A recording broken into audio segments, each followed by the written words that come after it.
You wanted the best. You've got the best podcast. The hottest podcast in the world. The Chris Voss Show, the preeminent podcast with guests so smart you may experience serious brain bleed.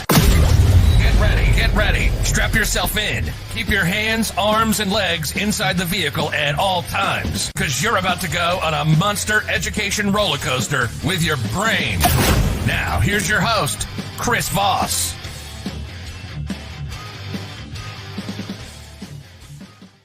And here's your host, Chris Voss. Welcome to Chris Voss Show, guys. The ChrisVossShow.com. Hey, thanks for coming by, guys. We certainly appreciate it. As always, thank you for coming by the Chris Voss Show. I know we say that every show, and you're like, does he really mean it? He really does. He really does. From the bottom of his heart, from the bottom of his soul, from the soles of his feet. I don't know what all that means, but it's interconnected. We certainly appreciate coming by. And we also appreciate getting a lot of great reviews on the show over on iTunes. I just checked. There's a bunch of new 5 stars over there. So if you get a chance, go over there and give the show a 5-star rating. Tell them how much you love the show, how much it changed your life. Maybe you named your kid after the Chris Voss Show. Really? I just made that up. I got to make that a thing. Make sure you name your Chris, the ChrisVossShow.com. Somebody please do that for me. Because I don't know, it seemed like a good idea. That or send in your tattoos. How many people you have tattoos at the Chris Voss Show? Anyway, please don't put my face on your tattoo. I'm just saying that. Just do the logo. Anyway, guys, refer the show to your friends, family, relatives. YouTube.com/Chris Voss, free for an unlimited time. Grab it while it's available.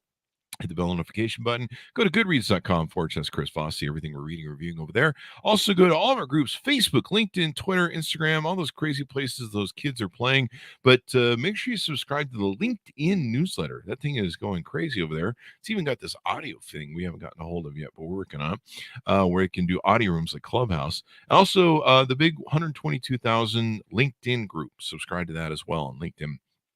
Today we have another amazing author. I don't know, where do we get these guys? We put them in the Google machine and we search amazing, brilliant authors to come expand our minds and make us smarter, because I'm about as dumb as a rock. Today we have Mike Ulmer on the show with us today. He is the author of several books. This one is coming hot off the presses, March 11th, 22. It came out, and it's called Show and Tell Writing, a great short business book about how to write a great short business book. Wait, does that cancel itself out? He is on the show with us today. Welcome to the show, Mike. How are you? Thanks. I'm really great. How are you guys doing down there? We're doing good. I guess you're coming to us from Canada. Does that mean you're looking down on us? I am looking straight south, and whenever I look south, I don't like what I see. Bunch of crazy Americans. No, I just meant right here. When I look south, I see the dad body and I go, oh man, I think I'm gonna keep up looking north. Well, there's always that. Just keep the dad bod away from the wife; she'll be happy. Tell us a little bit of origin story about you. Also, your .com, so people can find you on the interwebs. Sure. So my website is called getcatapulted.com, and my story is that I'm a writer. I've had about 20,000 interviews. Wow. And when you do something 20,000 times, you get pretty good at it. And so my career was journalism. I traveled the world as a journalist, a great gig, met all sorts of famous and important people, around Michael Jordan and all those guys who went to the Super Bowl and the Olympics and had a lot of fun, a great career. And now I'm helping people write their books. And that's really, really rewarding, because there's just a profound need. Everyone talks about the need to write a book, but it's a little bit like Mark Twain said about the weather. Everybody talks about it, but no one does anything about it. I talked about it for, 10 years, and then finally put it out over coronavirus. Did you ever write it? Yeah. Finally. Good man. I tried putting one out when the iPad first came out. Yeah. And all the publishers like, yeah, we're going out of business thanks to Steve Jobs. No, we're not doing it. I still have like the letters. And but no, the joke is that I took 54 years to write my first book, so I'll have my second book out when I'm 108. So this is really good. Show and Tell Writing, helping people learn how to write a great short business book.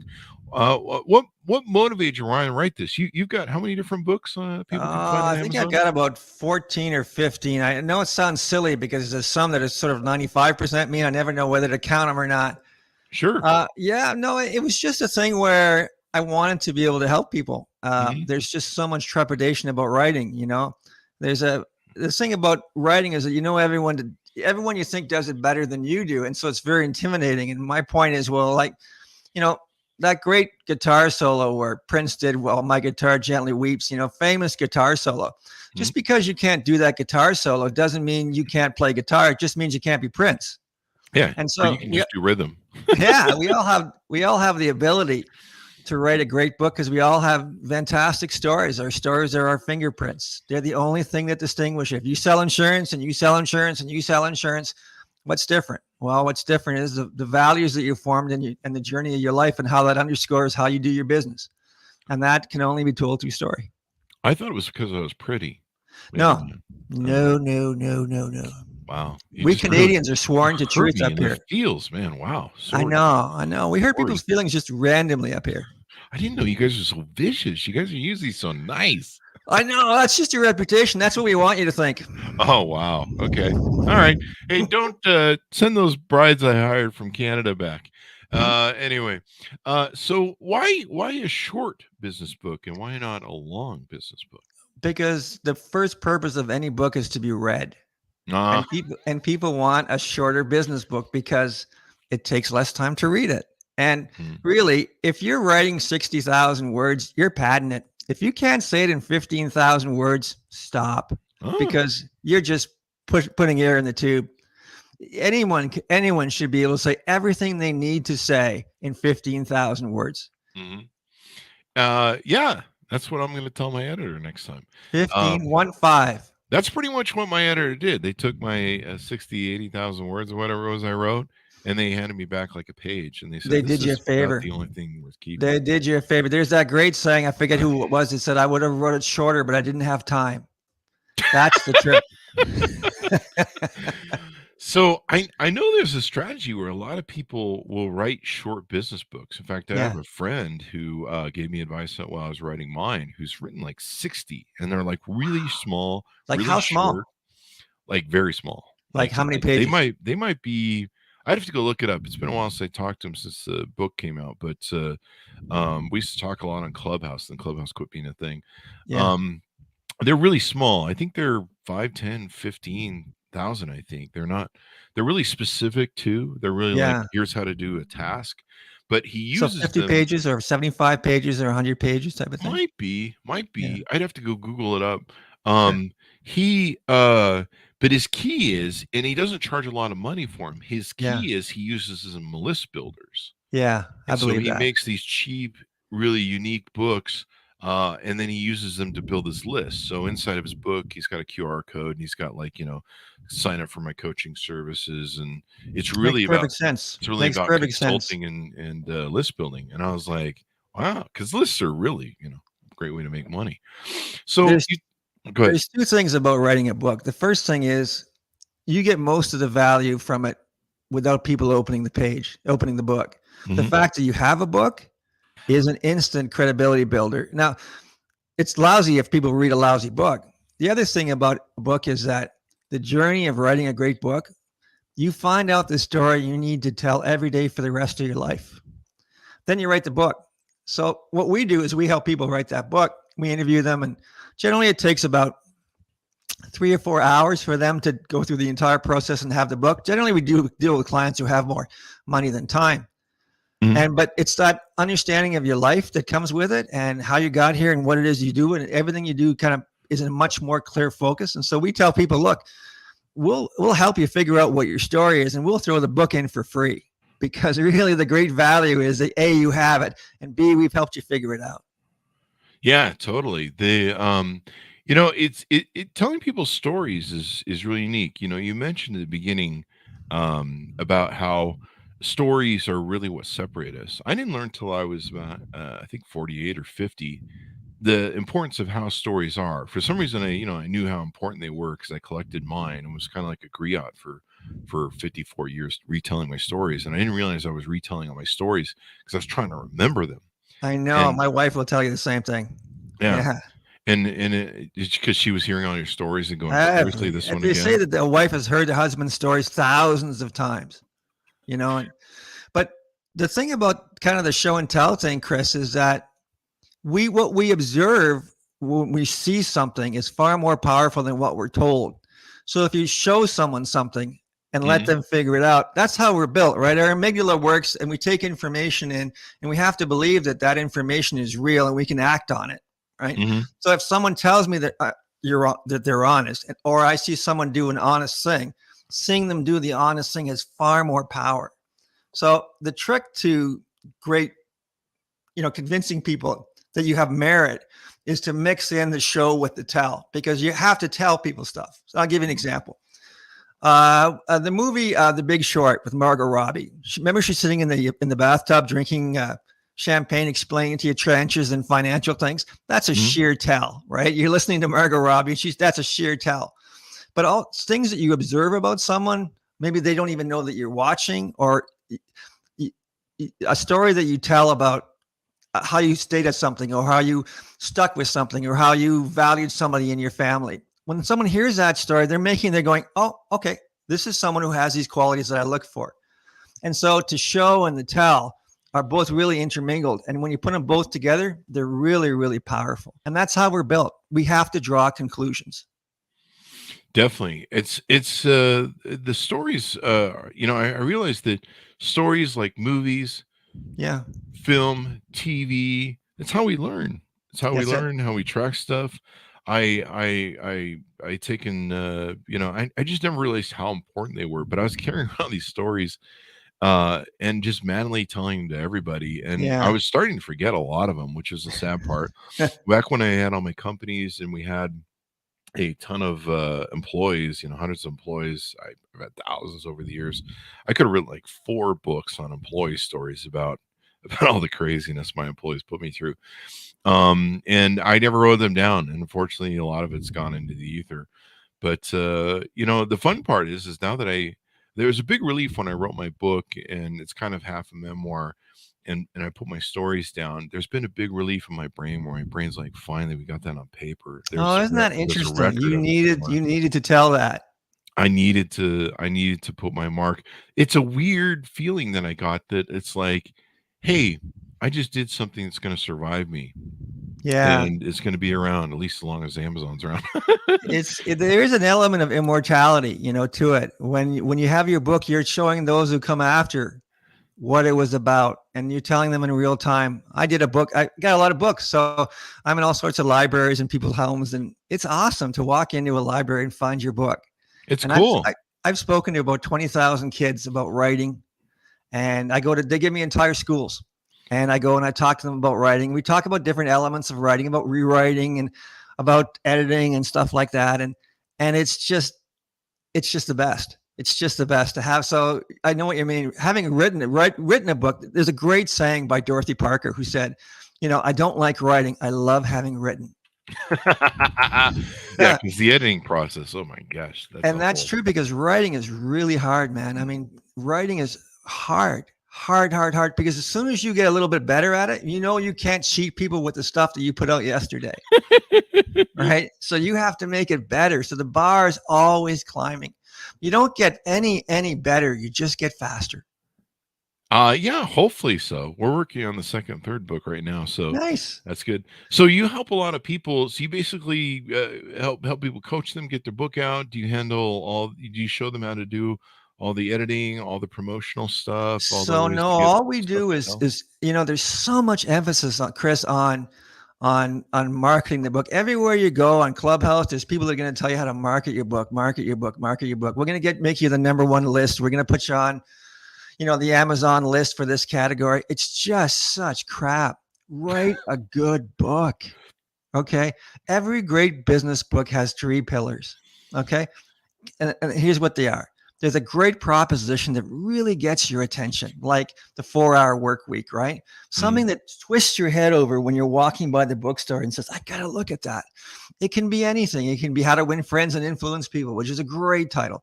But there's got to be something contrarian about it, something that really promises a benefit specifically to you. Who doesn't want a 4-hour work week, right? Who doesn't want Time Management for Mortals, which was such a good book? So it has to have a proposition, and then it has to have a backstory, your backstory that validates the proposition. The backstory shows the character of the writer. If you read something and the guy says, well, it came to me one day, or you read something and the guy says, I worked at this for 15 years. I had 3 false starts, 2 businesses, 2 divorces. Everything went wrong. Finally, I figured out, who do you want to buy from? You want to buy from that guy because you know that he's got miles to show for it. So the backstory illuminates character. And then the third part of the book that you really have to have is tips. You have to have lots and lots of tips to help your writer. So every book needs those 3 elements. And the tough one is finding the proposition, because so what we have to do is go back into your story and just find stuff in your life that led you on this journey and figure out how you got here. So it takes a lot of conversations. It takes sometimes 2 or 3 hours to help you figure it out. And then when we do, the rest of it's easy. So what you're saying is a lot of people probably have books in their heads. They just don't realize it. Everyone has a story, man. The problem is that people it's not that they don't realize it. It's that they're scared. Oh, wow. We've been told by teachers, by adults, that our stories aren't worth listening to. There should be a 7th circle of hell for teachers who tell kids that they can't write, or they can't sing, or they can't do anything. And we don't feel entitled to tell our stories. Like, listen, if Chris Voss tells me I haven't got time to write my book, Mike, I'm fine with that, right? Or I have other things to do. I'm fine with that. Don't tell me you can't, because you can. And someone's lied to you. And I find that repugnant. Everyone's got a story. And as you know, stories are key to business. So that most people are scared to tell their stories is blasphemy to me. What about do people need a? Well, let me back up to this to touch on your point. I went through that. I've been telling my stories for a lot of years, so I've really tried to perfect them as best I can. Yeah. I'm reading the Moth book. We had them on the show from the Moth group. I love that book. That's what drew me to your podcast. Oh, really? Awesome. I like a couple years ago or a year ago. I think it was after I got the book done, because I've got to go do the speaking tour a bit, and I'm like, I want to tell better stories. I think I tell good stories, but I want to be best at it. And I go, who's the best? And they go, the Moth Group. And I'm like, the Moth's wonderful. And so I looked them up, and then like 6 months later, I get contacted from Random House or whoever and Penguin, and they're like, hey, you want to have these guys? I'm like, holy shit, yeah. And telling stories is so important, but. I went through that period, I was able to perfect my stories over time, because I've been telling them for 34 years. And Clubhouse kind of pushed me over the edge, because I was telling all my stories to these groups to entertain people. And they're like, these are really great stories. And I'm like, yeah, I've been telling them forever. And so as I was writing the book, I had those thoughts. Like, I'm like, this is a lot of work, and I can't believe, like, is anybody going to buy this and read this? Like, is anybody going to care? Some of those self-doubt thoughts halfway through it. So people go through that, where they have this. We all feel that. Everyone feels unentitled. Everyone feels that their story isn't worthy. No one that does this every day doesn't feel what every rookie feels. It's really hard, man. I'm not going to sugarcoat it. It's really hard. And finding your own story by yourself is really, really hard. The analogy I make is, if you have we don't do our own appendectomies for a reason. If you're gonna work with me, I'm gonna make you occasionally uncomfortable. I'm gonna ask you about things that maybe you don't want to talk about, because those things are really key. So can I give you an example? Yes, please. Sure. I have a client, a friend of mine. I did a book on him. His name is Ron Foxcroft. He invented the Fox 40 whistle, that really shrill whistle that you can hear. He cuts through cement. It's a fantastic product. He's become a very wealthy man on it. Ron is one of those guys that was always such a hard worker. And he told me, I don't drink. He said, when someone tells you they don't drink, there's a reason why they don't drink, right? There's a story. It's either their story or their mom or their dad's story. And so I said, how did you get along at home? And he says, well, I had a hard relationship with my dad, and he beat me every week. Just regular, he would beat me. And he was a mean drunk. And he would say, I should have, I would have, I could have. And Ron decided, after getting those beatings, that he was never going to be that guy. That he would never say, I would have, should have, or could have. and he became this fantastic entrepreneur. That's not a comfortable story to tell, but it's key to understanding who Ron is. Ron would not volunteer that story. Naturally, I wouldn't either. But when someone asks you and explains how important vulnerability is, and vulnerability is essential, then the story comes out. And that nothing in that book, and there's like, it's called the 40 Ways of the Fox. There's all sorts of business advice. There's great stories. It's just loaded with great stuff. People talk to him about the fact that his dad beat him and my dad beat me too. And that shaped my life and gave me the sense of, so I never drank. Everyone tells a guy, I never drank. I don't drink. And generally sons or daughters of alcoholics either drink or don't drink. Yeah. And so that's such an informative, really super important detail that he wasn't comfortable sharing. And that's why sometimes you need someone kind of pulling it out of you.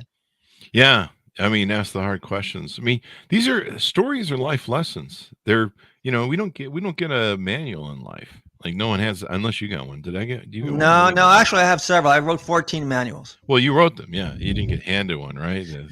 No, I wish I could. Still wait. Mine's in the mail, I think. We don't get handed them, and that's how we learn. We learn through stories. Like that's how we're wired to do. So we're wired to draw conclusions from what we see, what we perceive, and then third, what we're told. And so we're wired for someone to be able to tell you, hey, Chris, go out, turn left at the front of the cave. There's a big stone there. Knock a big piece of the black stone, take a reed, stick it on the back, come back. You got yourself a spear, sharpen it on the black stone, come back. Okay, that's great. So you have to observe that you have to be able to recall that information. So that's why we're still here, because 99% of the species on Earth aren't. It's the ability to do that, absorb that story and take action from it that separates us from every other species. Yeah. But when you come back with that spear, I have to be able to look at you and figure out what you're going to do with it.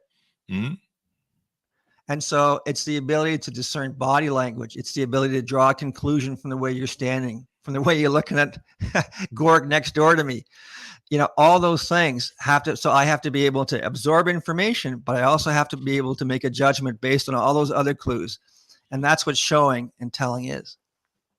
And you talk about short books. I remember I had one author on, and I was planning on writing like 100,000 words or 150,000 words. I think I was shooting for 150. And the first 35,000 were easy because I had these stories I'd been shaping for like 50 years. So I pounded that out like overnight. And I put my book out in 3 months, or no, it was 3 months of writing, and then a month or so of editing, and then I think we waited for like a 2-month pre-promotion site. But and I had a guy on the show, and he was published by a major publisher, and he's like, yeah, it's only 50,000 words. And I'm like, really? I was gonna plan on writing 100,000. He goes, no, man. He goes, my publisher's like, no, throw all that crap away. He goes, I wrote 110,000 words, cut it down to 50. People don't have the attention span for it anymore. He goes, make it a second book. Make it a second book. You got to be pumping air into the tire if you're going to 100,000 words. There's just no one that needs 100,000 words. We don't have time. Yeah. And you know what? It's a disservice to the reader. They want fast, disposable, fast information just the same way we do. So, tell them that one thing they have to remember. Can I give you an example, Chris? Yes, How are you doing for time? So we're fine. Okay. So here's an example. Here's a book idea. It's a fictional thing. So a guy's writing a book about planning, and he goes to all sorts of financial planning, and he recognizes, because every day people come in and they tell him, I don't care who is going to implement my will, but I want to make sure the government doesn't get it. So they move around who the beneficiaries are. They move around who implements the will.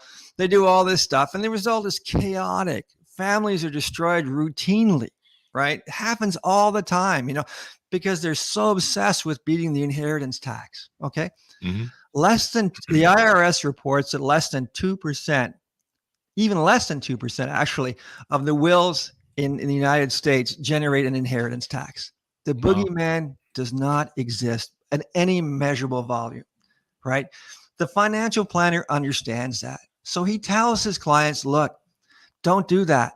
Figure it out. You're worried about a tax that you're probably never going to have to pay anyway. Don't destroy your family. Okay. That is an example of a hook, a great hook, a great proposition. That then the person says, I did this for 15 or 20 years. I saw so many funerals. It went in, I could just pick the people out. You're going to fight with you. You're going to fight with you. They're going to screw this whole thing up. I went to see it over and over and over again. And finally I said, I can't take this anymore. I found out that only 2% of the population pays inheritance tax. And I realized this had changed my life and it would change my practice. Okay. Wow. That's the backstory. Okay. The third element of the story is my dad was a very ethical man. And I would go to insurance. He would have people over, and I would listen. He knew people in the insurance business, and he would have people over, and they would advise the insurance company to settle, to pay the claim. And my dad said, yeah, it was really important for my dad to do the right thing and say the right thing. And I guess when I think about it, that's why I am the way I am about this. Okay, we're there. Now tell me all sorts of hints and stuff and devices that you can use to make this happen. Because now we have our book. We have the proposition, don't wreck your family over the boogeyman, right? Mm-hmm. We have the background. I had all this stuff, all these experiences, which brought me to this conclusion. So that validates everything that you're saying. And you have the backstory that speaks to character, right? Honesty. And then you have all these things, ideas and clauses and stuff that you can use, measures and means that you can use to avoid this happening. Those are the three elements of the book. If you have those, you have a great book. You don't tell any part of your story to take your to sort of get it off your chest. Every word in that book should be of utility to the person that's buying it. They're giving you all their attention. They're stopping everything in the world to read what you have to say. Yeah. Everything you do in that book should be to their benefit for them. Yeah. So don't tell stories just because you think it's a funny story. Tell a story that's going to illuminate who you are and how you can help them. Definitely. And you know, I can't remember if I was in the editing process or at the end, and I was really struggling with, I had a lot of people that were in my ear, and a lot of vendors that were in my ear. I had one friend that was like, don't do a memoir, write a definitive novel, or not a novel, but a definitive dictionary or encyclopedia on what leadership is. And I'm like, oh my God, like, you know, Peter Drucker style thing on leadership. And then I had all these great stories that we'd gotten down, and, you know, I was just all over the place. It was a fight over the structure of the book at that point, because I didn't do a pre-structure. I just started slamming words, and then we shaped the mold from there. And, I was really almost to the point of throwing the whole thing out, which all my author friends are like, you're almost there then. You're at the good point. And I'm like, are you kidding me? I'm ready to burn everything and just go back. I know that feeling, man. Yeah. And they're like, you're almost there. When you have that feeling, you're almost there. Just go a little bit further. And I remember a friend of mine in England, she wrote me, and she was a multi-book author. And she says, listen, man, somebody needs to hear your story. There's somebody out there that needs to hear what you're writing, and they need it. And you're the only one who's going to connect with them. You're the only one who's going to save them from whatever their problem is. They need to hear your story. You have a mission that you need to deliver your story to those people. And if you don't finish that book, you're going to screw that person. And then I had about the same time, I had another author, and that saved me that night. I was like losing it. I had another author who came on, who works with the big publishers, and she talked about how one time she was at a book signing, and this gal came in, and this gal had been in prison for several years for something or other. And she talked about how her previous books, they'd had them all in prison, and they used them. And I think they were just novels, but they'd used them just to inspire themselves and be better women. And they created like a book club group with her books, and they all read them. And many of them were leaving prison because of some of the influence of being better people. And so when she writes, she keeps a picture of that gal. She sent her a picture of her in her orange jumpsuit. Nice. So she focuses on that. And that really makes a big difference, because then it's not so selfish. Well, I'm writing a book for me. You realize you're writing a book for the people. It's not a wank. Everything, rule number one, if you could see the chalkboard behind me, rule number one is everything you do, you must do in a spirit of love for the reader. Everything you do, you are doing for the reader. Everything. And so the problem with writing a book, as you found, Chris, is that what's here is good, and what's here is good, but what's here is ego, and what's here is you want to sound better, smarter than you are, and what's here is a little insecurity. So by the time what's here and here gets to what's down here, it's corrupted. And the real hard part there's two real hard parts. The first part is to keep your ego out of it and operate in service to the reader. That's really, really, really hard. And the second part, and you discovered this as well, Chris, is that if you wrote the book you thought you were going to write, you wrote the wrong book, right? It's the journey to the book, to the conclusions. Yeah. That's what gets you there. Don't write a book about what you know. Write a book about what you're learning. Yeah. Right. We really, I really took it. Like, do you recommend people do like a pre-form on the book, like pre-plan the book? Because we didn't. Really? No. Oh, okay. No, because it's, once again, you're putting yourself into a spot. You can ask yourself a couple of questions. Like a great question, if you're going to write a book, is what is the one thing about your business that people would surprise somebody at a party? Mm-hmm. And if you said, well, inheritance tax, that's a good one, right? That would be, so you can start with that, but do not. Here's the thing about a book. It already exists. It's very difficult to make people understand this because it sounds very kind of airy-fairy. It already exists. It's there somewhere. You're not building it. You're uncovering it. Mm-hmm. It's going to lead you on a merry chase. And 100 times you're going to think you're right. You've got it. And you won't. Yeah. But it's like being in love. Because when you're in love, you realize all those other times you thought you were in love, you weren't. And now you realize what being in love is like. And now you know you've got your book. Right? It is cool to be an author. It was cool to fill out all the author stuff and plant my thing and then see it on Amazon. That was like all my friends and everybody. I'm like, look, I'm on Amazon. There's nothing that makes the people overestimate your intelligence like writing a book, Chris. It really does. Yeah. I've actually got a couple friends. I love them. I've been dining on that for decades. Yeah. I've got a couple friends that I they traveled all over the world before COVID, huge speaking fees and everything.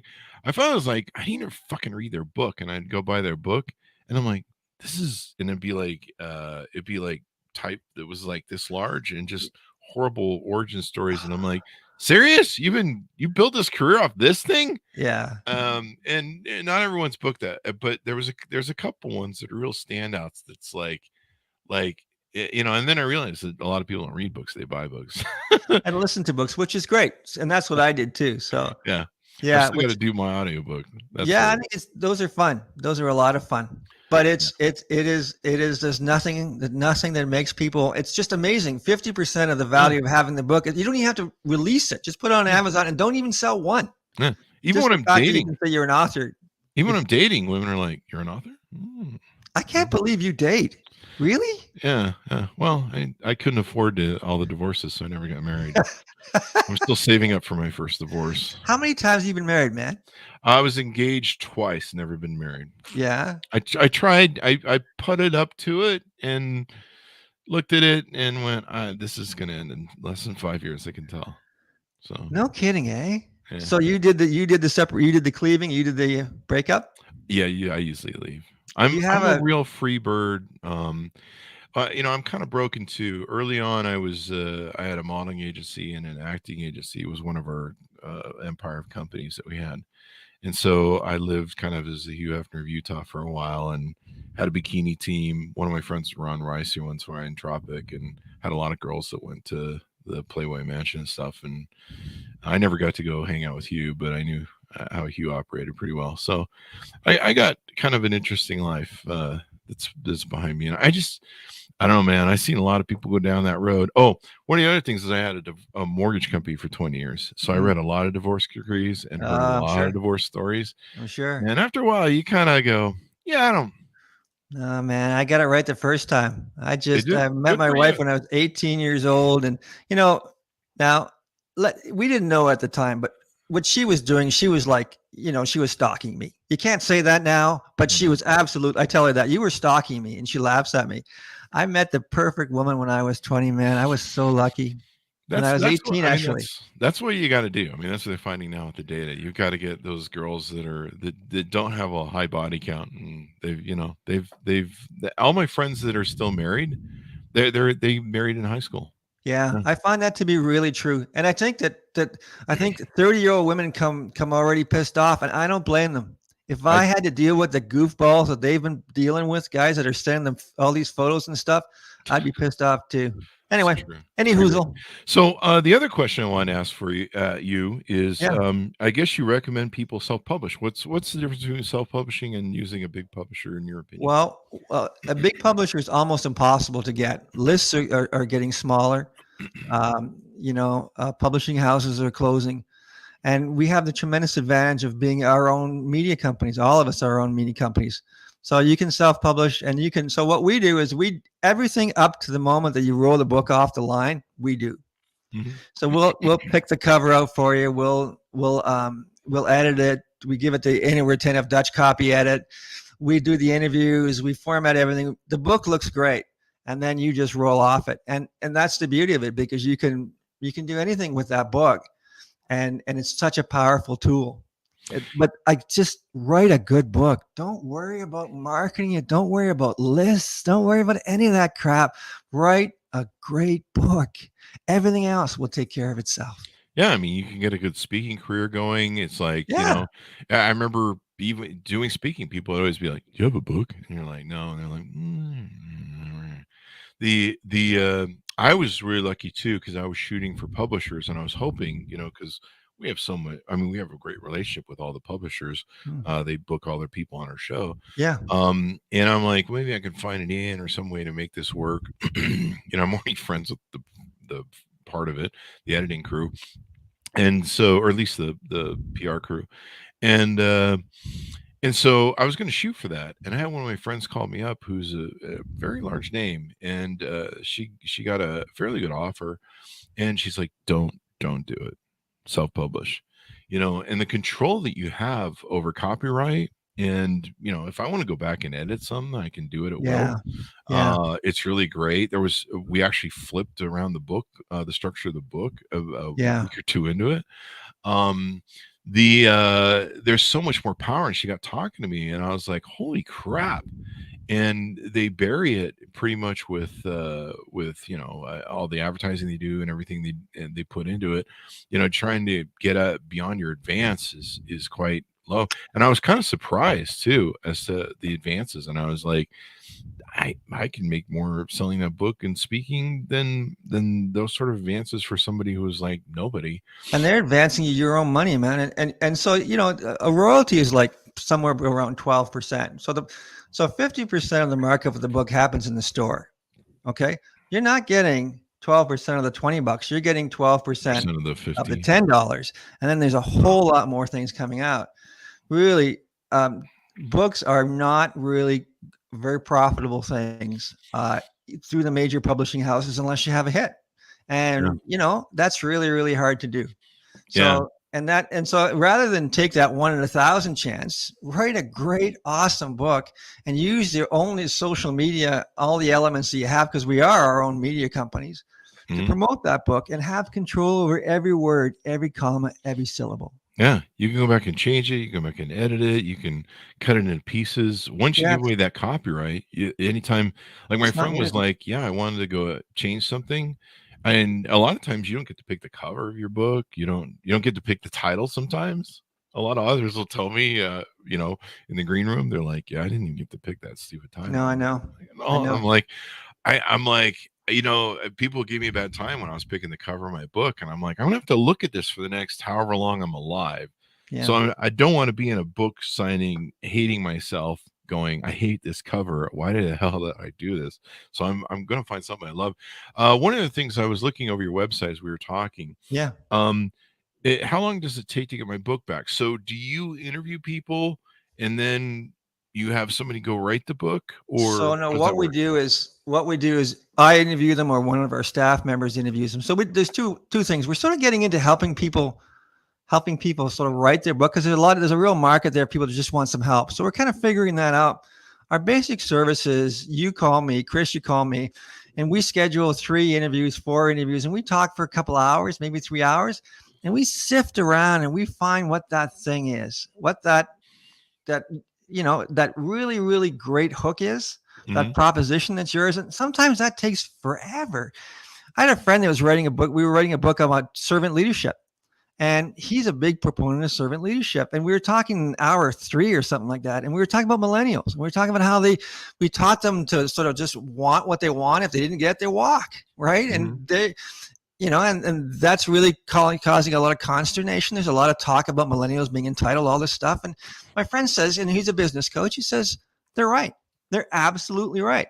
What they're asking for, steady feedback, a recognition of what they're doing, access to the decision makers, were all stuff that we wanted. We just forgot. And I said, man, you're like a 50-year-old millennial. That's the title of the book, The 50-Year-Old Millennial. The 50-Year-Old Millennial. I saw that one on your list. Yeah. And it's about how it's not a book about millennials. It's a book about servant leadership and how that's a perfect vehicle to keep talent, whether they be millennial talent or not. But we didn't know that was the book until so many hours in, right? It takes a while to find that amazing, amazing element. Once you have that, you're in good shape.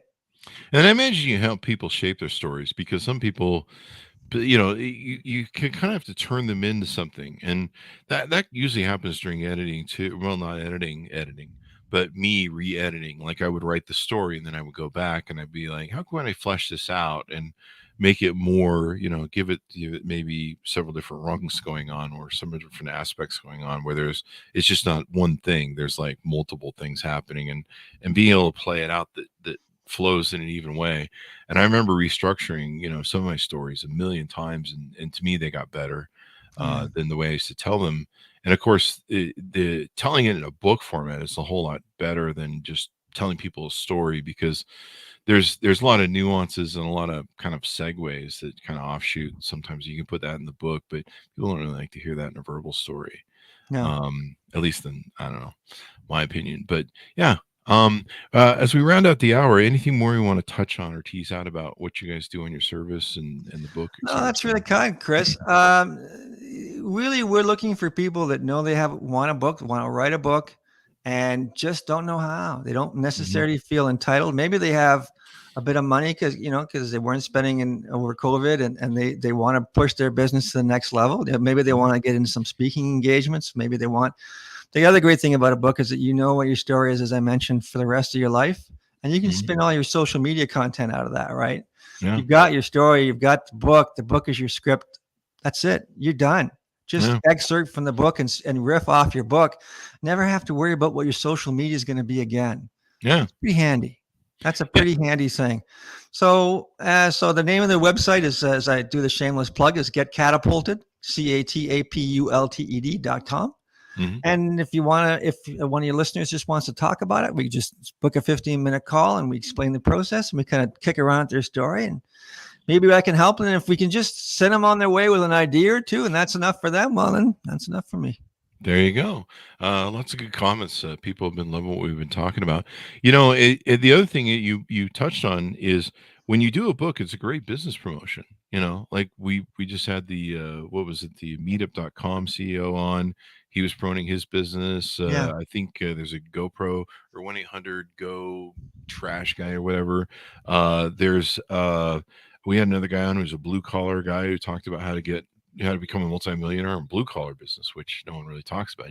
Like chasing tech, and they're great like advertisements for your business.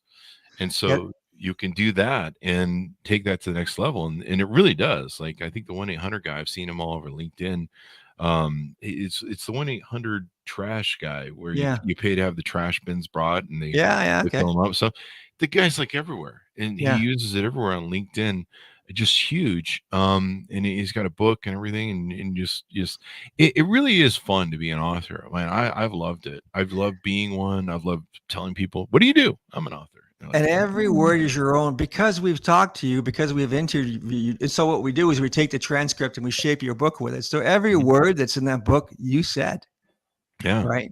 Yeah. So it's really, really powerful. So you don't have to go and write a ghostwriter. They just basically write your book and go, here it is.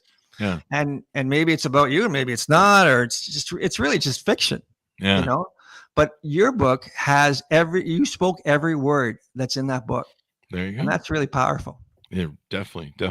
Well, it's been fun to have you on the show, Mike. Thank you. Thank you for having me. I had a great time. And a good Canadian.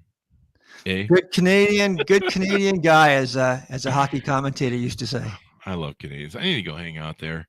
We got room.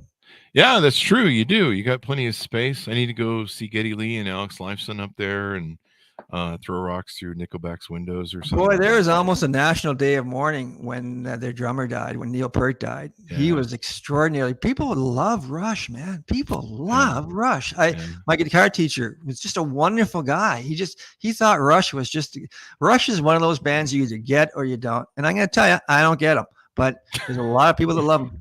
Well, you guys put out a lot of great comedy up there too. I mean, some of the great comedians out of Second City and stuff. Mike Myers and all those guys. Yeah. Jim Carrey. Yeah.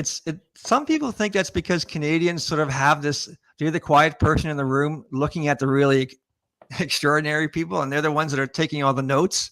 Yeah. And so when they turn around, their humor is a very, it's like seditious, really. When you're laughing, it's like the greatest humor is the intersection between truth and surprise. When you say something that's really funny but really true, it just brings the house down.